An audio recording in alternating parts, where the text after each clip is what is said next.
3.34। तो प्रॉब्लम 3.34 है जिसके अंदर आपके पास है कि point charge q of mass m is released from a rest at a distance v from infinite grounded conducting plane. ये q चार्ज है जिसका मास m है और आपने उसको रेस्ट से छोड़ा है। वो किसी कोई ग्राउंडेड कंडक्टिंग प्लेन है, उसके ऊपर डिस्टेंस d के ऊपर पहले वो था और वहाँ से आपने उसे जब छोड़ा तो आप बताएं कि प्लेन तक आते हुए उसको कितना टाइम लगेगा। तो आपके पास जैसे अब यहाँ सोल्यूशन मैनुअल से ही मैं आपको यहाँ से समझा देती हूँ कि ये कैसे होगा। At height x above the plane, above the plane जो है हाइट x लेस सपोज है, वैसे उन्होंने d कहा है तो आप लेस सपोज कर ले x है फिलहाल। तो फोर्स ऑन, क्योंकि बेसिकली d तो फिक्स हो जाता है ना, जब हम d की बात करते हैं तो नॉर्मली हम d को फिक्स लेते हैं।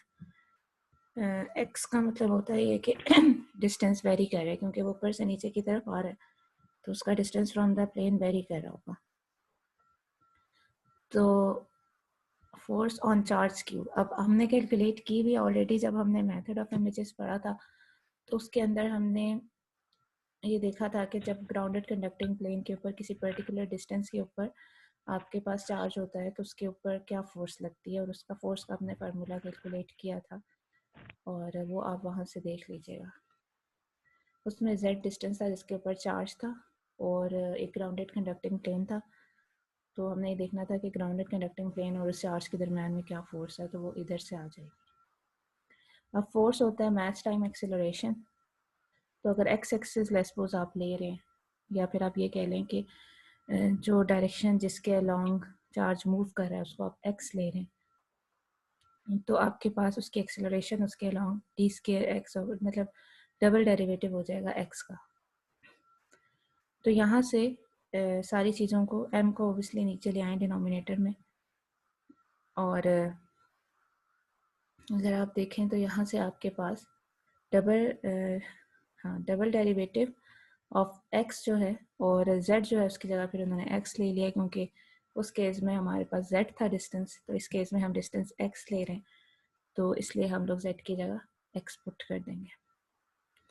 तो m को यहाँ डिनोमिनेटर में ले आए तो यहाँ पे हमारे पास एक्सेलरेशन की वैल्यू आ जाएगी, और उस एक्सेलरेशन की वैल्यू में x स्क्वायर वाली टर्म को छोड़ के बाकी सारी जितनी टर्म्स हैं उनको कांस्टेंट a के बराबर ले लिया।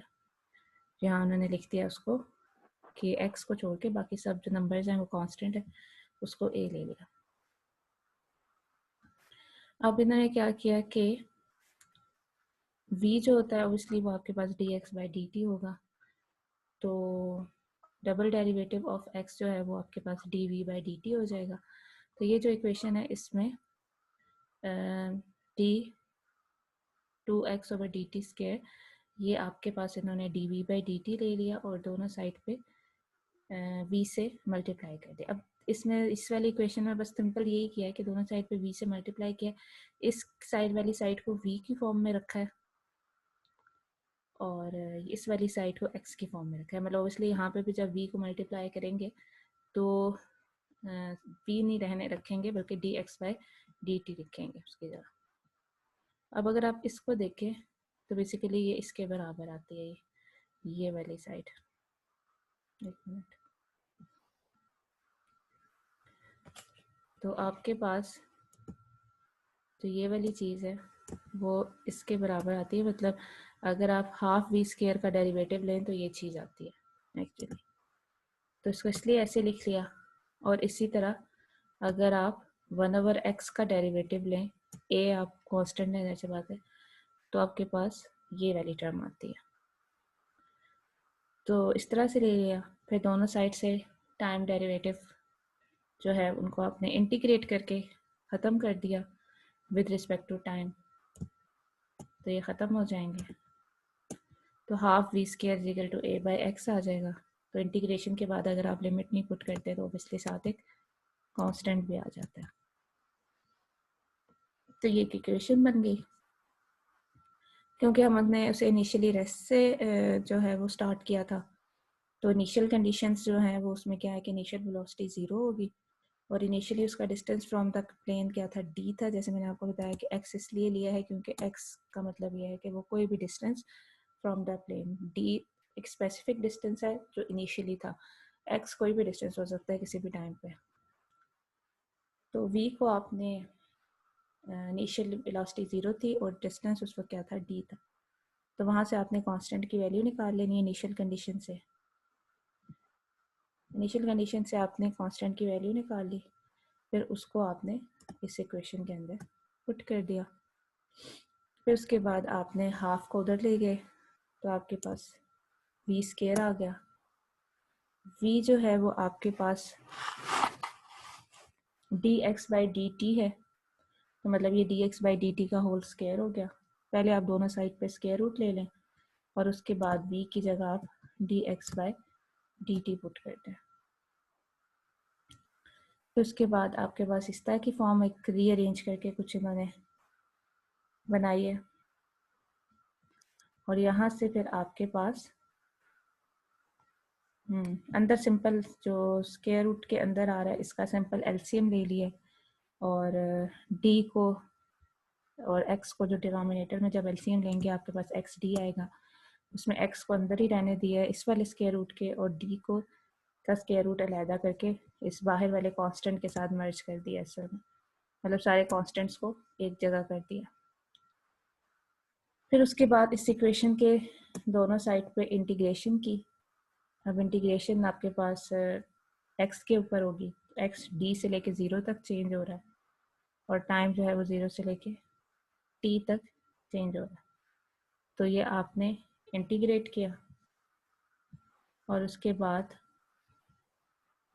आपके पास सॉल्व करके ये वाली साइड जो है टी वाली साइड तो सॉल्व करके आपके पास आराम से आ जाएगी। इस वाली साइड को सॉल्व करना के लिए सब्स्टिट्यूशन करनी पड़ेगी। एक्स को यू स्क्वायर ले लिया तो डी एक्स हो जाएगा 2u डी यू के, तो बस एक्स की जगह हर जगह यू स्क्वायर पुट कर दिया, और बेसिकली ये यहाँ होना चाहिए इससे, ठीक है, कैंसिल होना चाहिए। और डी एक्स, हाँ ठीक है सही है, वो यू स्क्वायर इसलिए हो गया क्योंकि आपके पास अंडर रूट एक्स से एक यू आ जाएगा, और डी एक्स की जगह आप 2u डी यू पुट करेंगे तो उधर से एक यू आ जाएगा, तो यू स्क्वायर इस वजह से हुआ। और अब हमने ये देखना है कि अब डी यू के ऊपर यू के फॉर्म में आ गई है, तो x इनिशियली d था और फाइनली 0 है, तो u क्या होगा उस हिसाब से आप देख लें। तो u जो है वो अंडर रूट एक्स के बराबर है, तो अगर इनिशियली x d था तो u अंडर रूट डी होगा, और फाइनली x 0 था तो u भी 0 होगा, इसलिए वहाँ से हमने निकाल ली। फिर उसके बाद ये तो एक इम्पॉर्टेंट रिजल्ट है बेसिकली, जिसका आंसर इस फॉर्म में होता है।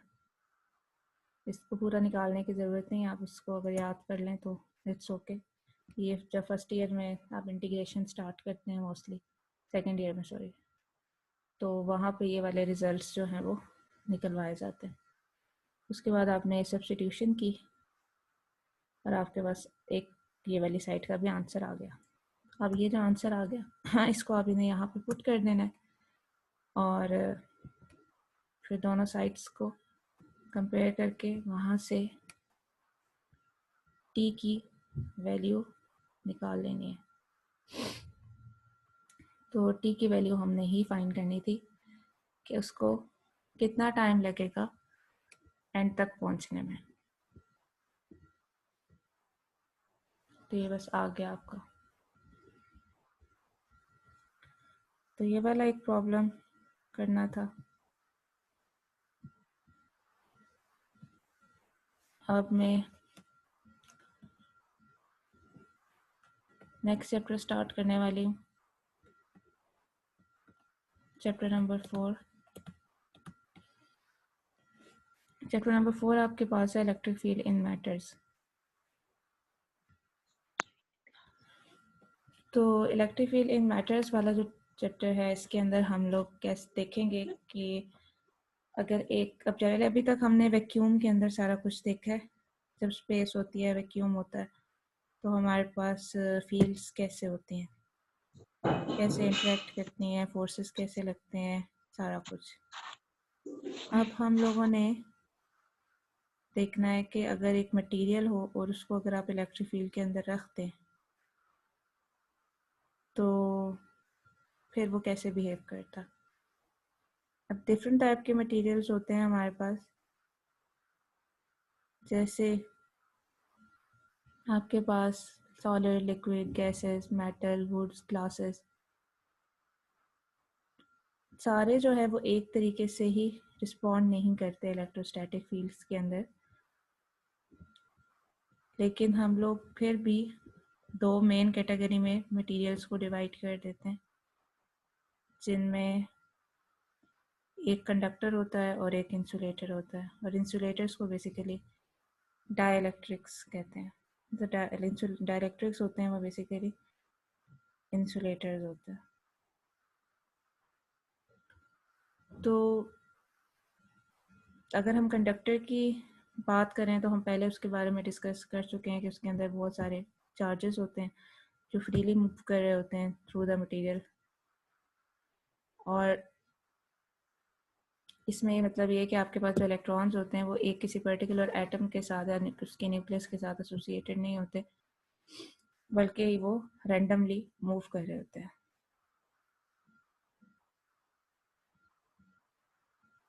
जबकि डाइलेक्ट्रिक के अंदर हर चार्ज जो है वो एसोसिएट होता है एटम और मॉलिक्यूल्स के साथ, स्पेसिफाई होता है, टाइटली बाउंड होते हैं और वो मूव कर सकते हैं थोड़ा बहुत, लेकिन विद इन एटम और मॉलिक्यूल ही कर सकते हैं। अब जैसे आप अगर उनके मूवमेंट को देखना चाहें माइक्रोस्कोपिक लेवल के ऊपर तो वो वैसी नहीं होती ऑब्वियसली, जैसे आपके पास चार्जेस की इन कंडक्टर होती है। कंडक्टर के अंदर चार्जेस तो बहुत रैंडमली फ्रीली मूव कर रहे होते हैं, इसमें इतनी ज़्यादा डिस्प्लेसमेंट नहीं होती डाइलेक्ट्रिक्स वगैरह के अंदर। बेसिकली डाइलेक्ट्रिक जो है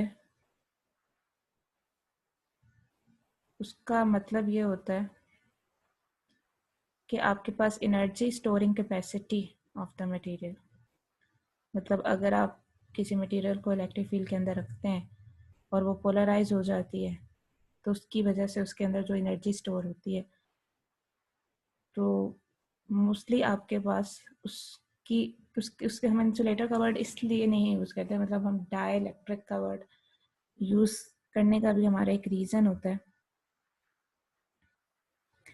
डाइलेक्ट्रिक इंसुलेटिंग मटेरियल ही है, मतलब या तो इंसुलेटिंग मटेरियल होता है या बहुत ही poor conductor of electric current होता है। और जब उसको हम इलेक्ट्रिक फील्ड के अंदर रखते हैं तो उसमें प्रैक्टिकली कोई करंट नहीं होता, क्योंकि मेटल की तरह उसके अंदर लूजली बाउंड इलेक्ट्रॉन्स नहीं होते और या फ्री इलेक्ट्रॉन नहीं होते जो कि मटेरियल के अंदर मूव कर सके। और डाइलेक्ट्रिक वो प्रॉपर्टी होती है जिसका आप कह सकते हैं कि इलेक्ट्रिक फोर्स तो वो ट्रांसमिट करता है लेकिन कंडक्शन नहीं करता। और ऐसा मीडियम या सब्सटेंस जिसके अंदर डाइलेक्ट्रिक प्रॉपर्टीज हों उनको हम इंसुलेटर कहते हैं। तो बेसिकली ये सारे जो इफेक्ट्स हैं ये आपके पास या करेक्टरिस्टिक हैं, ये बेसिकली आपके पास डाइलेक्ट्रिक मटेरियल के। तो बेसिकली आपके पास इन्होंने बताया कि दो, ये मेन पॉइंट है आपके पास कि दो प्रिंसिपल मैकेनिज्म है जिसके थ्रू आप इलेक्ट्रिक फील्ड को डिस्टॉर्ट कर सकते हैं, एक स्ट्रेचिंग और एक रोटेटिंग। तो अब इसको नेक्स्ट में डिस्कस किया जाएगा। तो किन दो मैकेनिक और किसकी इलेक्ट्रिक फील्ड या electric field of the charge distribution of dielectric atom और मॉलिक्यूल। ओके, अब हम लोग नेक्स्ट टॉपिक देखते हैं, इंड्यूस्ड डाइपोल।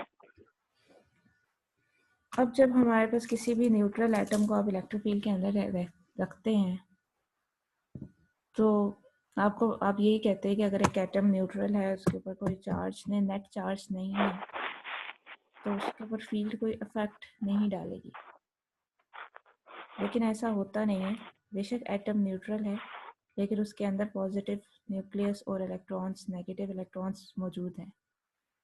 तो दो तरह के रीजन ऑफ चार्ज होते हैं एटम के अंदर, जो कि इलेक्ट्रिक फील्ड से इफेक्ट होते हैं। न्यूक्लियस जो होता है वो एक डायरेक्शन में पुश होता है, और इलेक्ट्रॉन जो होता है वो अपोजिट डायरेक्शन में।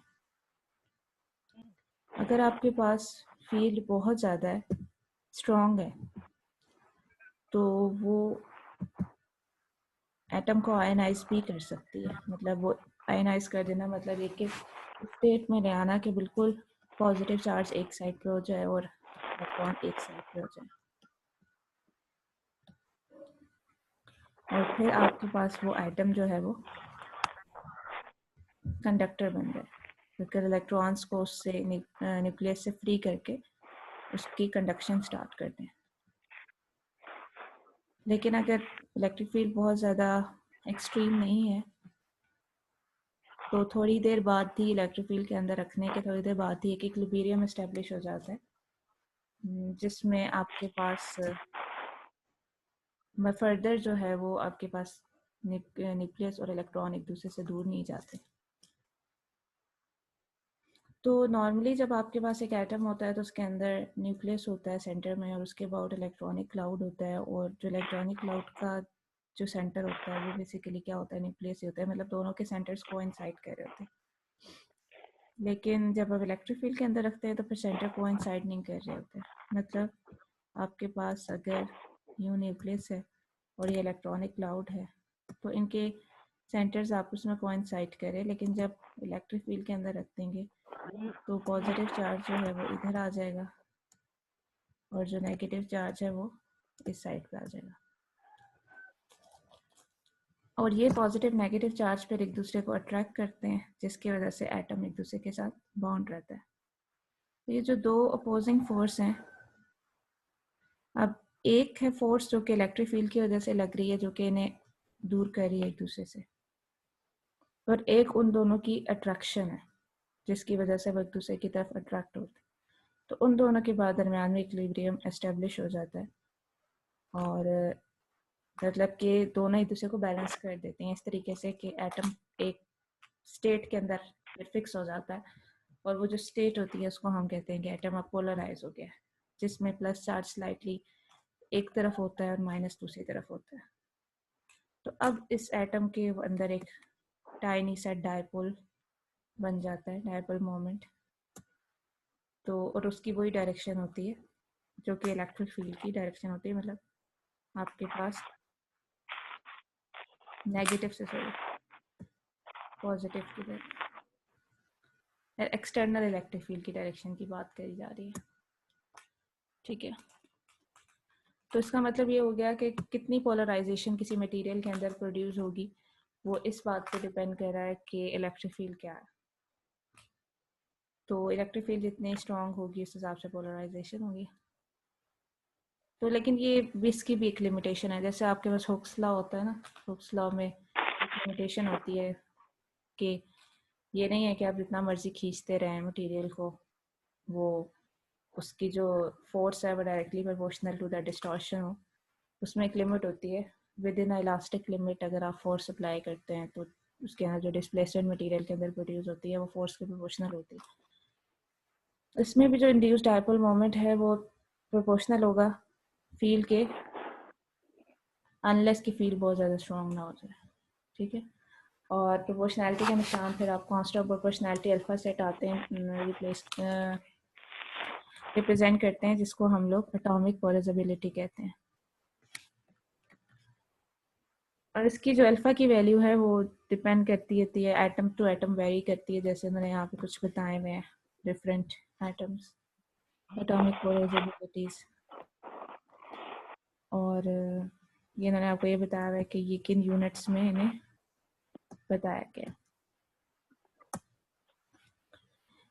ओके, अब फिर उसके बाद एग्जांपल है 4.5, जिसमें आपके पास एक एटम है, उसके अंदर सेंटर में प्लस चार्ज है, इलेक्ट्रॉनिक क्लाउड है, माइनस चार्ज का, रेडियस उसका ए है, एटॉमिक पोलराइजेबिलिटी फाइंड करनी है। इलेक्ट्रिक फील्ड की प्रेजेंस में जो पॉजिटिव चार्ज है वो स्लाइटली शिफ्ट कर जाएगा to the right and electronic cloud, electric field external के हिसाब से आप देख लें कि आपके पास जो इलेक्ट्रिक फील्ड है वो पॉजिटिव चार्ज को, जिस डायरेक्शन में इलेक्ट्रिक फील्ड एक्सटर्नल है उस डायरेक्शन में पॉजिटिव चार्ज होगा, अकोमुलेट होगा, और जिस डायरेक्शन में मतलब उसके टेल की तरफ जो है ना वो आपके पास नेगेटिव चार्ज अकोमुलेट हो जाएगा।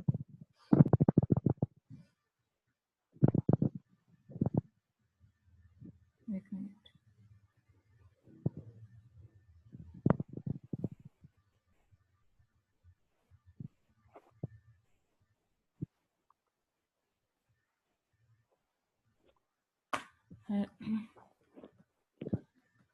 तो अब हमारे पास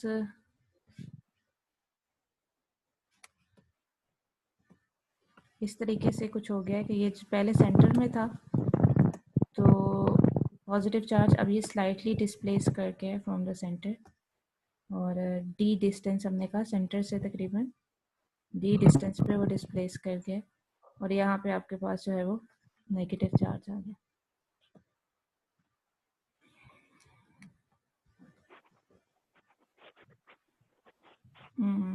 इधर प्रॉब्लम 4.1 का भी रेफरेंस दिया हुआ है कि आपके पास जो है वो प्रॉब्लम 4.1 में आप इसे ज़्यादा डिटेल में करेंगे। अभी फ़िलहाल हम लोगों ने यही अज्यूम किया है कि आपके पास इलेक्ट्रिक फील्ड के अंदर होने के बावजूद भी इसकी जो शेप है वो स्फेरिकल ही है। तो अब क्या है कि जब इक्विलिब्रियम होगा तो तब क्या होगा कि जो एक्सटर्नल फील्ड की वजह से फोर्स है वो और जो इंटरनल फील्ड की वजह से जो फोर्स होगी वो एक दूसरे को बैलेंस आउट कर देगी। मतलब किसी पर्टिकुलर डिस्टेंस टी के ऊपर आपके पास जो है वो इक्विलिब्रियम एस्टेब्लिश हो गया। अब इस पॉइंट के ऊपर इक्विलिब्रियम एस्टेब्लिश होने का मतलब ये है कि जो फोर्स राइट के ऊपर लग रही थी जितनी, उसने एग्जैक्टली बैलेंस कर दिया दूसरी फोर्स को जो लेफ्ट साइड पे लग रही है।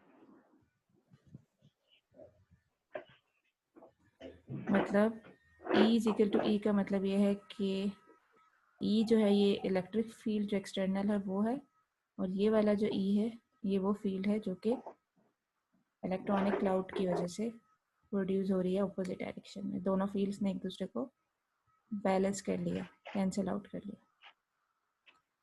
तो अब eight a distance t from the centre of a uniformly charge sphere is, अब हम देखते हैं कि ये जब डिस्टेंस d के ऊपर इस पॉइंट के ऊपर फील्ड क्या होगी, इलेक्ट्रिक फील्ड।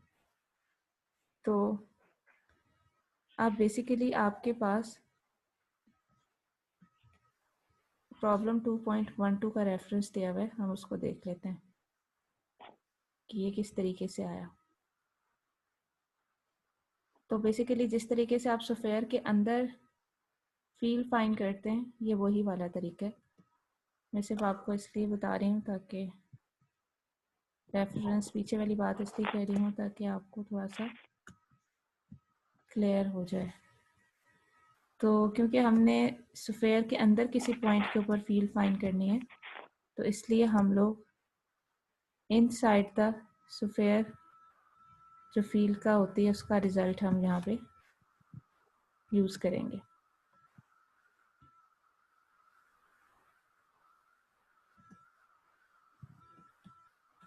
ठीक है, इसमें हमने क्या किया था, inside a uniformly charge sphere के हमने इलेक्ट्रिक फील्ड फाइंड की थी। मैं आपको इसका यहाँ से रिजल्ट दिखा देती हूँ,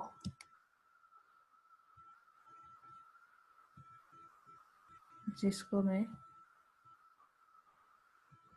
यूज़ करती हूँ।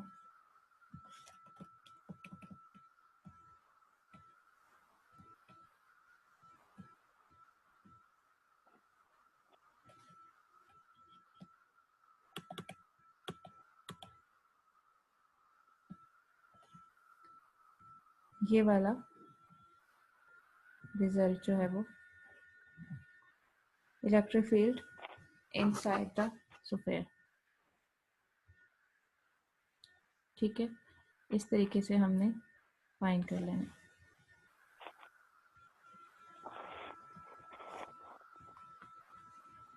तो बेसिकली ये रिजल्ट यहाँ पे हमने यूज करा। यहाँ पे आपके पास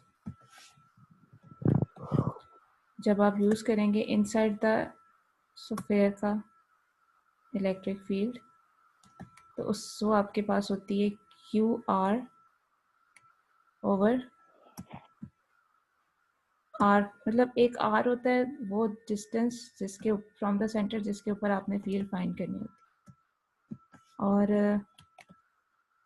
अब जो डिस्टेंस फ्रॉम द सेंटर जिसके ऊपर आपने फील्ड फाइंड करनी है वो इस केस में हमारे पास डी है। ठीक है, distance from the centre D है, तो यहाँ वो डी आ जाता है, और नीचे जो होता है जो स्फीयर होता है उसका रेडियस आ जाता है। स्फीयर का रेडियस ए है तो वो ए आ जाएगा यहाँ पे। तो ये क्यू डी जो है ये बेसिकली आपके पास डायपोल मोमेंट होता है, ये पिछले टॉपिक में हमने पढ़ा है। तो यहाँ पे आप इसकी जगह पी लिखते हैं, इस आइटम को उठा के उधर ले जाएं।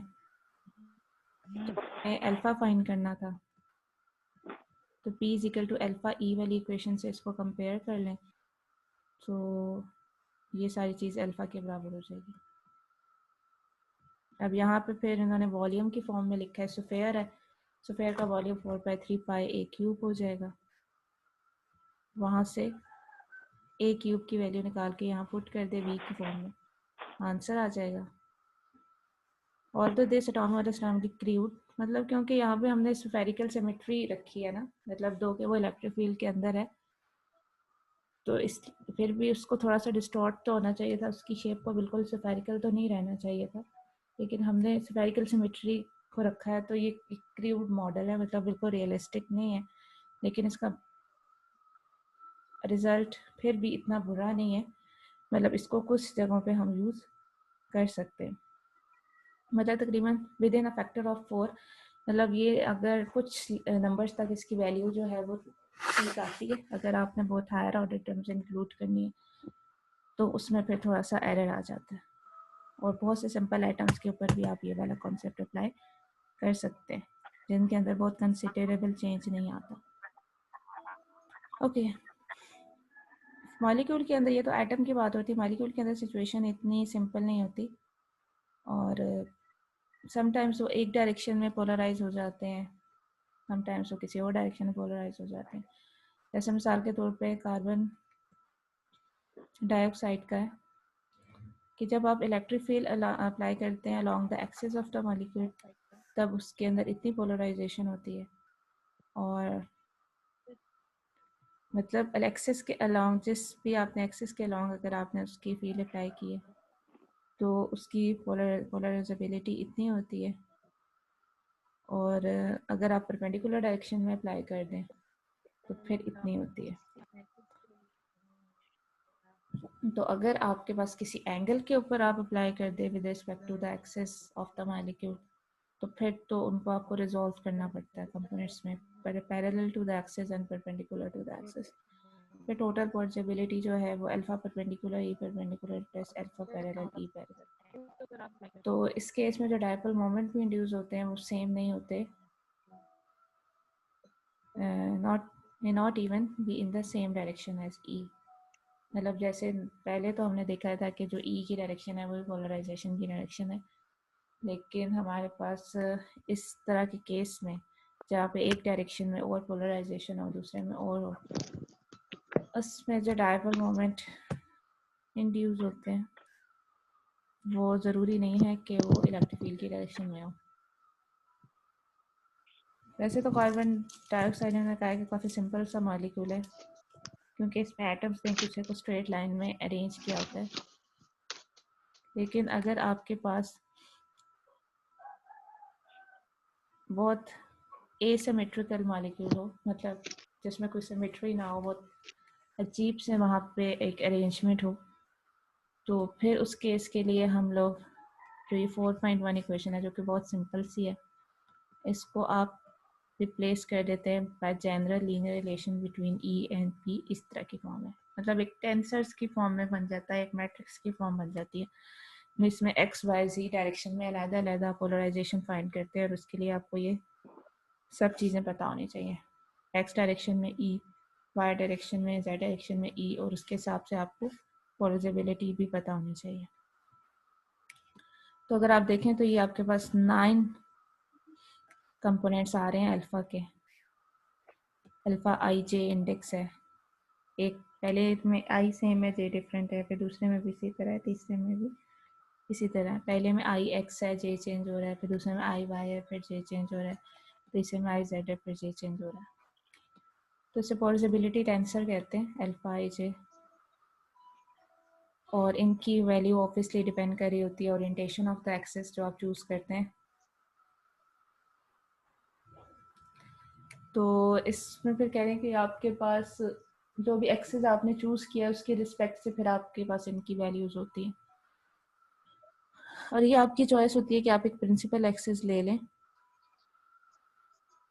और such that all the of diagonal element vanish leaving just 3 non zero polarisability, मतलब अगर आप एक मैट्रिक्स बना रहे हैं 9 टर्म्स है तो सिर्फ इस तरीके से आप अपना एक्सेस सेट करें कि जो मैट्रिक्स के डायगोनल पे जितने एलिमेंट्स आ रहे हैं सिर्फ वो नॉन ज़ीरो हों, बाकी जो 6 एलिमेंट्स हैं वो ज़ीरो हो जाएं, ऑफ डायगोनल टर्म ज़ीरो हो जाए।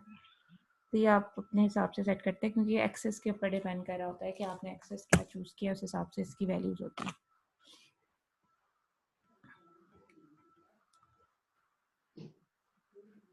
अलाइनमेंट ऑफ पोलर मॉलिक्यूल आपके पास है, न्यूट्रल एटम को हमने पहले डिस्कस किया और पहले उसमें कोई डायपोल नहीं था, और जब आपने उसे इलेक्ट्रिक फील्ड के अंदर रखा तो उसमें डायपोल मोमेंट इंड्यूस हो गया। कुछ मॉलिक्यूल ऐसे होते हैं जिनके अंदर built in permanent dipole moment होते हैं, जैसे वाटर मॉलिक्यूल। तो इसमें जैसे उन्होंने 4.4 फिगर में दिखाया होगा कि इसमें ऑक्सीजन और हाइड्रोजन इस तरीके से अलाइन है कि उनकी अंदर एक नेट पोलराइजेशन ऑलरेडी मौजूद है। तो यहाँ पे क्योंकि मॉलिक्यूल 105 डिग्री पे बेंड है, जिसमें आपके पास नेगेटिव चार्ज एक वर्टेक्स पे है और ऑपोजिट पॉजिटिव चार्ज है अपोजिट एंड में, जो आपके पास डायपोल मोमेंट है वाटर का उसकी वैल्यू दी हुई है, वो काफ़ी इन्होंने कहा है लार्ज है, इसीलिए ये एज अ फैक्टिव सॉल्वेंट यूज होता है, मतलब इसके अंदर हर चीज़ डिजोल्व हो जाती है। अब क्या होगा कि अगर आप इस तरह के मॉलिक्यूल्स इनके अंदर डायपोल मोमेंट मौजूद है, परमानेंट डायपोल्स, अगर आप इनको मैग्नेट इलेक्ट्रिक फील्ड के अंदर रखें तो क्या होगा, इनको पोलर मॉलिक्यूल्स भी कहते हैं। ये इन्होंने यहाँ पर आपको दिखाया हुआ है, ये नेगेटिव एंड है, ये पॉजिटिव एंड है, ये इनके बहुत दरमियान में डिस्टेंस है, ये फोर्सेस हैं।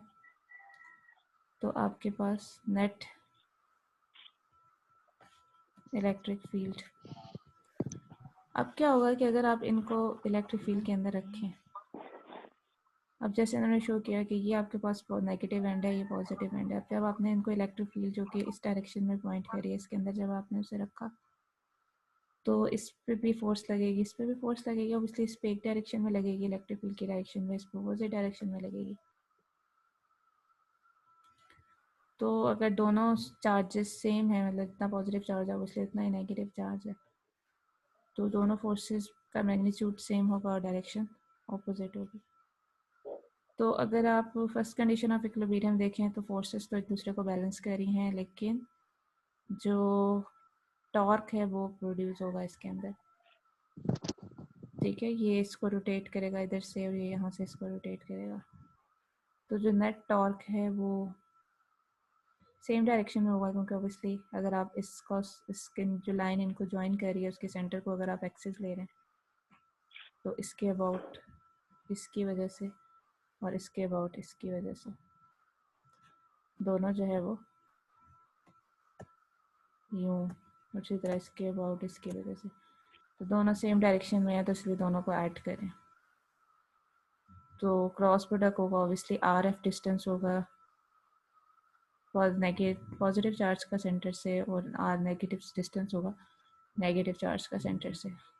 ठीक है, तो पॉजिटिव चार्ज की वजह से टॉर्क और ये नेगेटिव चार्ज की वजह से एफ जो है वो क्यू ई के बराबर है, एफ प्लस और F minus minus q E के बराबर है, और r plus obviously d by two. अगर आप इसको ओरिजिन ले रहे हैं इस लाइन को, तो ये प्लस टी बाई टू हो जाएगा, नीचे वाला माइनस टी बाई टू। इसको सॉल्व करके आपके पास ये आंसर आ गया।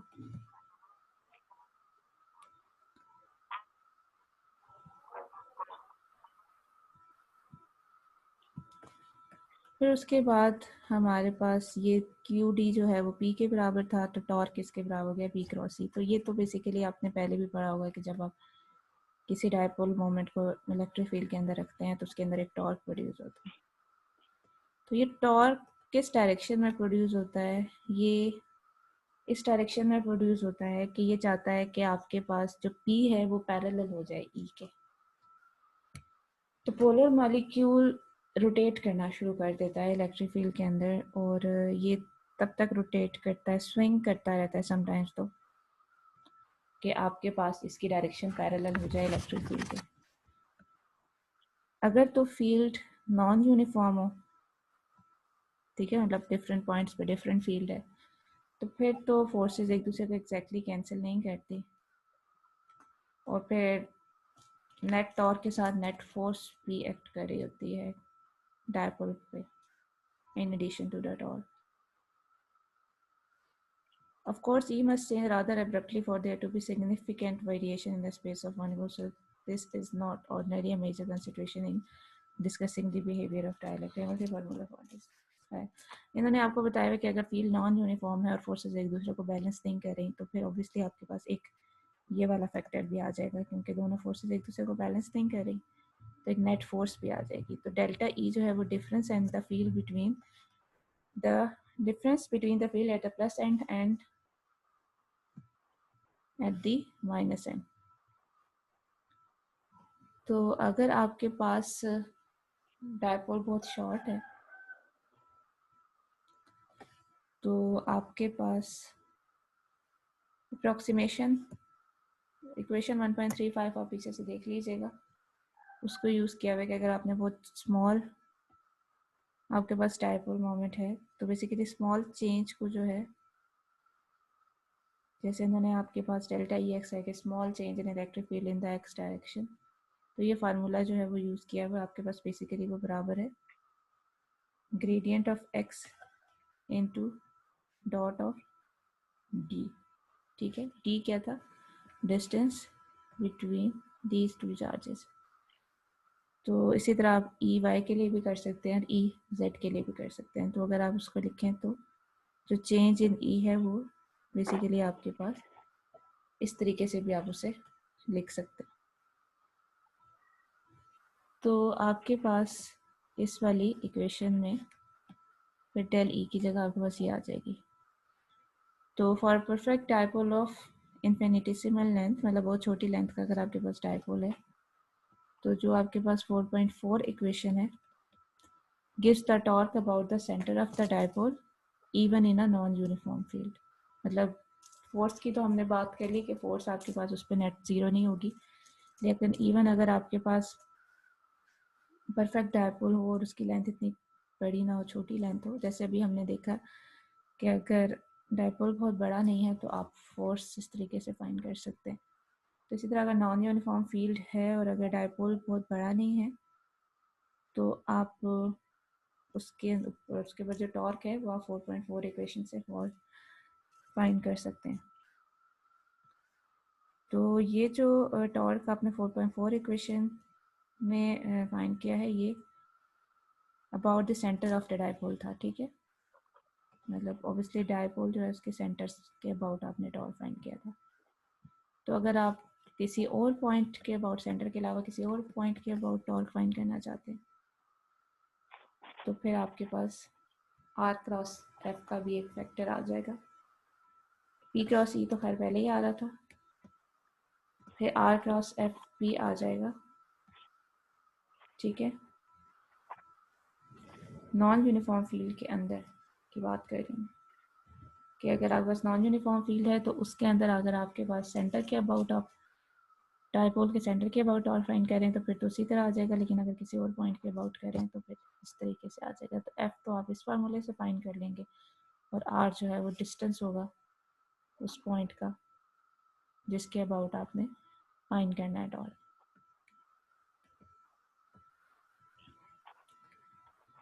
ओके, अब हमने अब तक देख लिया कि अगर आपके पास एक्सटर्नल फील्ड है में कोई एटम या मॉलिक्यूल रखते हैं, अगर वो न्यूट्रल है तो वो क्या करता है, और अगर वो उसके अंदर परमानेंट डायपोल है तो वो कैसे करता है।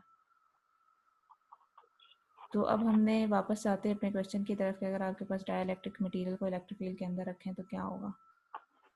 अगर आपके पास non polar molecule neutral atom है तो एटम उस जो इलेक्ट्रिक फील्ड है वो उसके अंदर टाइनी डायपोल इंड्यूस कर लेगी और उसकी वही डायरेक्शन होगी जो फील्ड की डायरेक्शन में। और अगर मटेरियल किसी पोलर मॉलिक्यूल से मिलकर बना हुआ है तो फिर डायपोल के ऊपर फोर्स लगेगी और वो अपने आप को एक्सटर्नल फील्ड की डायरेक्शन में अलाइन करेंगे।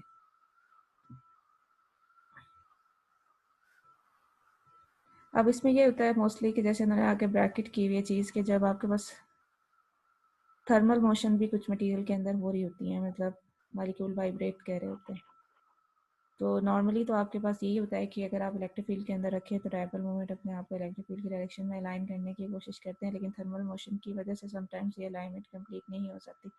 अगर टेम्परेचर बहुत हाई हो जाए मटेरियल का तो फिर तो और भी ज़्यादा मुश्किल हो जाता है। और अगर आप फील्ड रिमूव करते हैं तो वो फ़ौरन से अपनी जगह पे वापस आने की कोशिश करता है। तो इसका मतलब ये हुआ कि दोनों, अगर आप न्यूट्रल एटम को भी रख रहे हैं और अगर आप पोलर मॉलिक्यूल को भी रख रहे हैं तो भी दोनों का अल्टीमेट रिजल्ट यही है कि डायपोल मोमेंट को इलेक्ट्रिक फील्ड की डायरेक्शन में इंड्यूस कराना। तो किनेटिक डायपोल जो है वो इलेक्ट्रिक फील्ड की डायरेक्शन में अलाइन हो जाए और मटेरियल पोलराइज हो जाए। तो कलेक्टिव इफेक्ट जो है हम उसको कहते हैं dipole moment per unit volume, जिसको हम पोलराइजेशन कहते हैं। तो अब हमें ये पता चल गया कि पोलराइजेशन किस वजह से होती है, इसलिए अब हम उसके डिस्कस नहीं करेंगे। तो दो मैकेनिज्म जिनकी बात की जा रही थी उनको स्ट्रेचिंग एंड रोटेटिंग, जिसकी स्टार्ट में बात की थी स्ट्रेचिंग में, जिसमें आपने एक न्यूट्रल एटम को रखा था तो स्ट्रेचिंग की वजह से उसके अंदर पोलराइजेशन प्रोड्यूस हुई, और एक आपने पोलर को, मतलब न्यूट्रल ही थे दोनों, खैर एक नॉन पोलर को रखा था और एक जब आपने पोलर को रखा तो उसके अंदर रोटेटिंग की वजह से, डायपोल मोमेंट रोटेट करने की वजह से जो डायपोल्स थे उन्होंने इलेक्ट्रिक फील्ड की डायरेक्शन में खुद को पॉइंट कर लिया। Even in polar molecule there will be some polarization management, polar molecule के अंदर भी डिस्प्लेसमेंट की या स्ट्रेचिंग की वजह से पोलराइजेशन ऑब्वियसली हो सकती है, लेकिन ये ज़्यादा इजी होता है मॉलिक्यूल के लिए कि वो अपने ऑलरेडी बने हुए डायपोल्स को रोटेट कर ले ऐसे बजाय स्ट्रेच करे, इसलिए रोटेटिंग का मैकेनिज्म डोमिनेट कर जाता है ओवर द स्ट्रेचिंग। इवन आपके लिए ये भी पॉसिबल है कि आप पोलराइजेशन को फ्रीज करते हैं, मतलब किसी एक डायरेक्शन में उसे पोलराइज करके एंड देन उसे उधर ही रहने दें, मतलब उस वो जब आप ये ना हो कि जब आपने फील्ड रिमूव की तो वो वापस चला जाए, वो उधर ही रहे, मतलब ये कि फील्ड रिमूव करने के बाद भी वो रहे। तो अब हम लोगों के पास, हम कॉज ऑफ पोलराइजेशन को डिस्कस कर चुके हैं and study the field at a chunk of polarized matter itself produced. Then in section 4.3 we will put it all together, the original field which was 1/p plus the new which is due to p.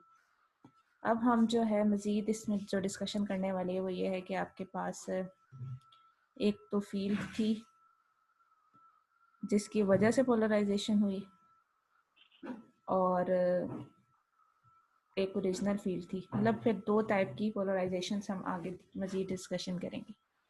फिलहाल जो चीज़ें हमने पढ़नी थी वो यहाँ तक कर ली। अब हम नया एक कॉन्सेप्ट, कंपैरेटिवली नया कॉन्सेप्ट करने जा रहे हैं, बाउंड चार्ज का। जो पीछे हमने चीज़ें पढ़ी हैं वो तकरीबन ऑलमोस्ट आप लोग पहले इस तरह की चीज़ें देख चुके हैं, इसमें कुछ इतना न्यू नहीं था। अब हम लोगों ने बाउंड चार्ज का कॉन्सेप्ट पढ़ना है, जो कि इसमें आपके पास पोलराइज ऑब्जेक्ट है। हमने देखनी है पोलर, जब एक मटेरियल पोलराइज हो गया, हमने देख लिया वो क्यों हुआ, वो सारी चीज़ें हम पढ़ चुके। अब उस पोलराइज ऑब्जेक्ट की वजह से ऑब्वियसली कोई फील्ड होगी। तो जैसे अगर आपके पास पोलराइज मटेरियल है, मतलब ऐसा मटेरियल जिसके अंदर बहुत सारे डायपोल्स हैं जो लाइन अप हुए हैं, और उसके अंदर कोई पोलराइजेशन है, मतलब dipole moment per unit volume P जिसे हमने कहते हैं। अब हमने ये देखना है कि उसकी वजह से फील्ड क्या होगी। वो फील्ड नहीं जिसने पोलराइजेशन कॉज की है, बल्कि जो पोलराइजेशन होने के बाद जो फील्ड, पोलराइज होने के बाद जो फील्ड है उसकी अपनी वजह से वो क्या है। तो while we know that the field of an individual dipole looks like, जैसे पिछले टॉपिक में हमने देखा था कल वाले में कि डायपोल मोमेंट की वजह से फील्ड की शेप क्या होती है। तो हम लोग अपना मटेरियल ओवरऑल जिसके अंदर बहुत सारे टाइनी डायपोल्स हैं, उनको छोटे छोटे चॉप कर लें इस तरीके से, ओके, हर पार्ट के लिए अलग डायपोल मोमेंट हो, एंड देन फिर ओवरऑल आप उसको इंटीग्रेट करके टोटल फाइंड कर लें। तो सबसे पहले पोटेंशियल से इन्होंने स्टार्ट किया।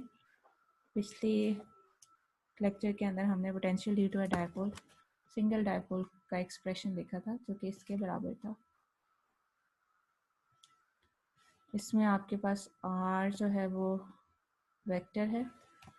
ये आपके पास मटेरियल की वैसे तो एक तो नेट पोलराइजेशन होती है ना, कि ओवरऑल जो है वो अगर आप डायपोल मोमेंट वेक्टर है, तो अगर आप जितने भी बहुत सारे अगर टाइनी डायपोल मोमेंट है तो उनको एडअप करके एक नेट डायपोल मोमेंट होता है, तो या नेट पोलराइजेशन की डायरेक्शन होती है। तो आपके पास पी ये वाला जो है वो तो एक सिंगल डायपोल मोमेंट की वजह से, और आर वो वेक्टर है from the dipole to the point where we are evaluating the potential. ठीक है, जैसे यहाँ पे एक सिंगल डायपोल की वजह से इस पॉइंट पे। अब हमें पता है कि जो बड़ा वाला पी है, एक छोटा वाला पी है, एक बड़ा वाला पी पोलराइजेशन है, dipole moment per unit volume, और छोटा वाला पी जो है वो हमारे पास सिंगल का डायपोल मोमेंट है।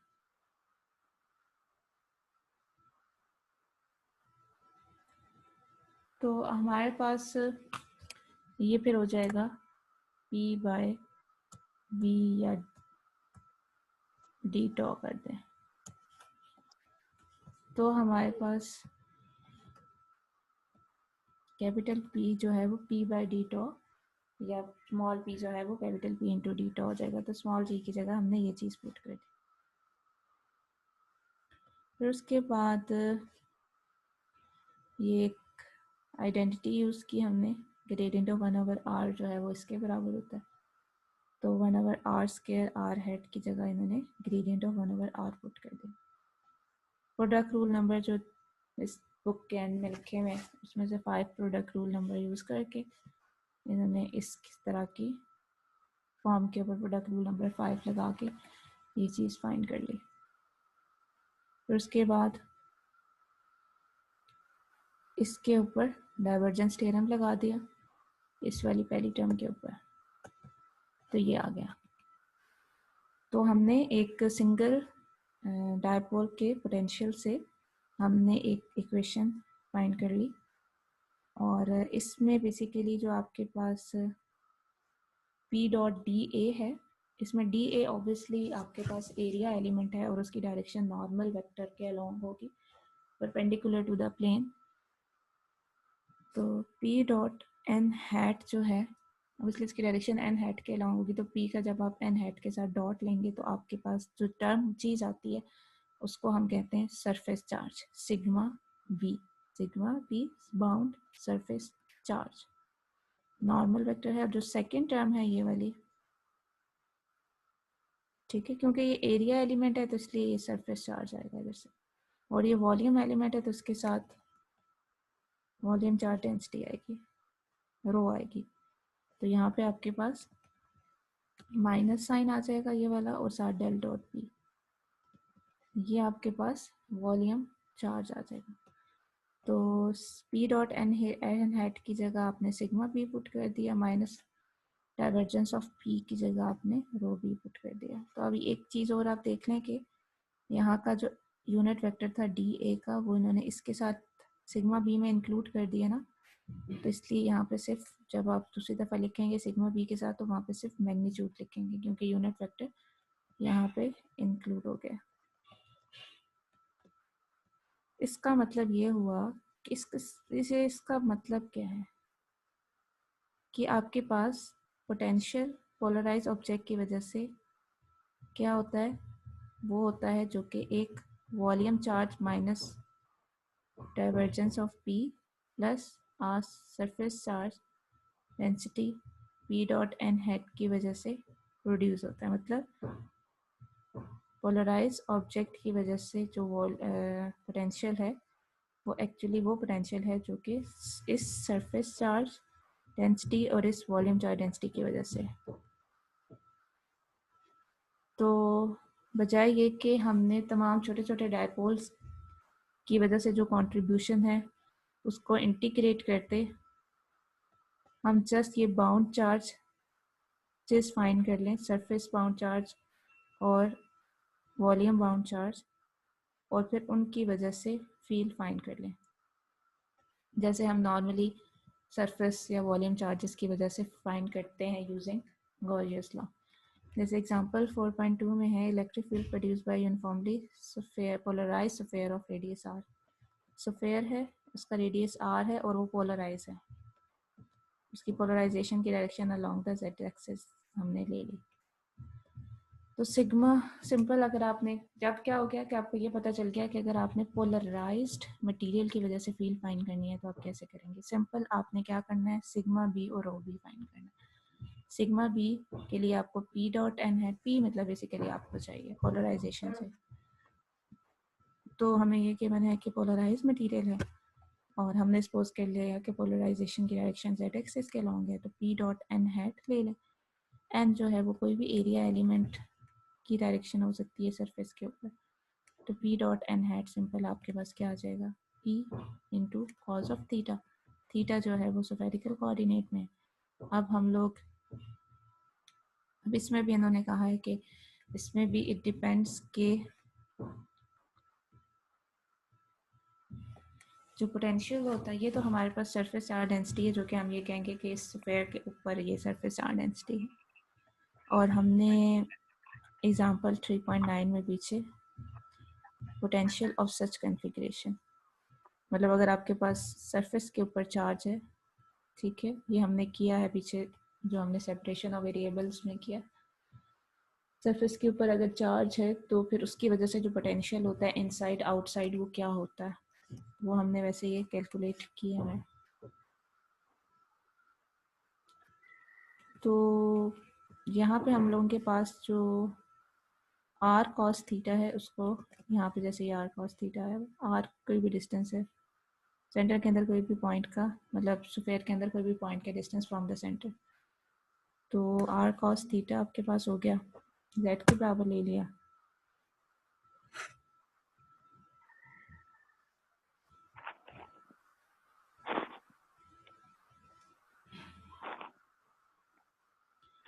तो आपके पास इलेक्ट्रिक फील्ड इनसाइड के लिए negative of gradient of potential, ठीक है, आपके पास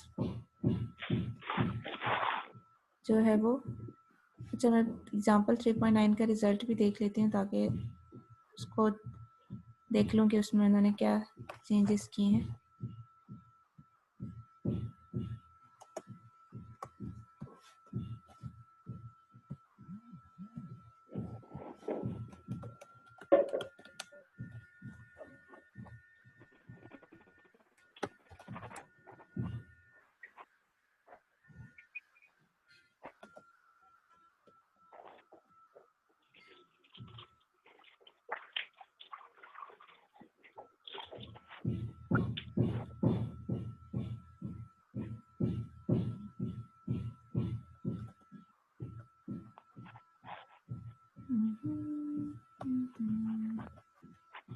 ये वाली है हमारे पास। इसके अंदर आपके पास सरफेस चार्ज डेंसिटी है जो कि spherical shell of radius R के ऊपर हमने ग्लूड की हुई है। Potential inside and outside find करना है। तो यहाँ से हमारे पास ये रिलेशंस आ गए थे पोटेंशियल इनसाइड और आउटसाइड के, लेकिन ये एक स्पेशल केस था जिसमें आपने सरफेस चार्ज डेंसिटी को के कॉज ऑफ थीटा लिया हुआ था। ठीक है, तो हमारे वाले केस में सरफेस चार्ज डेंसिटी आ रही है पी कॉज ऑफ थीटा, तो मतलब के की जगह हमारा पी आ रहा है। ठीक है, तो फिर उसके बाद आपने क्या किया कि ओहो मैं 5th चैप्टर पे चली गई। हमने के की जगह पी लेके और वो वाले यूज करके, एक minute I am about to reach.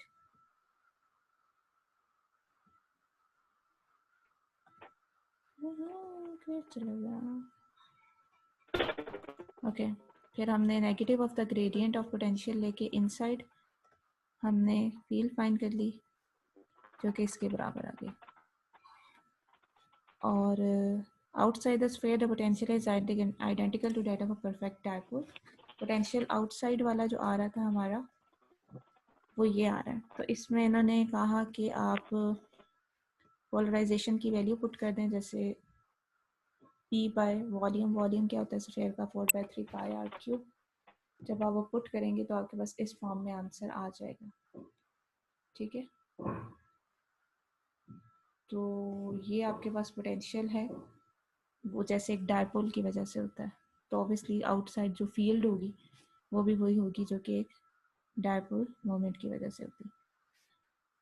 तो इसका मतलब ये हुआ कि यूनिफॉर्मली पोलराइज्ड स्फीयर जो है वो एक डायपोल की तरह बिहेव करेगा।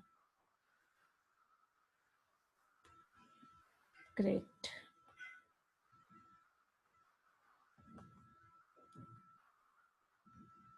अब इसमें आगे कुछ प्रॉब्लम्स हैं जिसमें आपको पोलराइजेशन की फॉर्म देके आपको बाउंड चार्ज फाइंड करने के लिए, फील्ड और पोटेंशियल फाइंड करने के लिए कहा।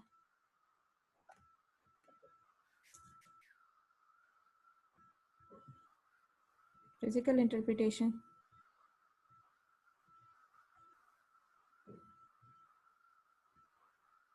Physical interpretation of bound charges. हम देखते हैं कि अब जो हमने बाउंड चार्जेस का कॉन्सेप्ट इंट्रोड्यूस करवाया है उसका क्या मतलब है।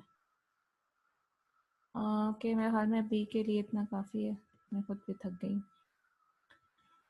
तो नेक्स्ट लेक्चर में ये वाला करेंगे।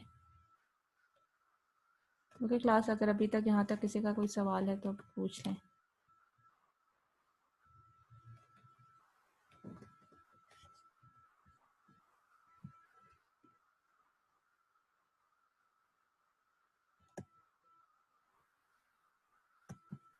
ओके क्लास, मैं अब एंड कर रही हूँ उसे।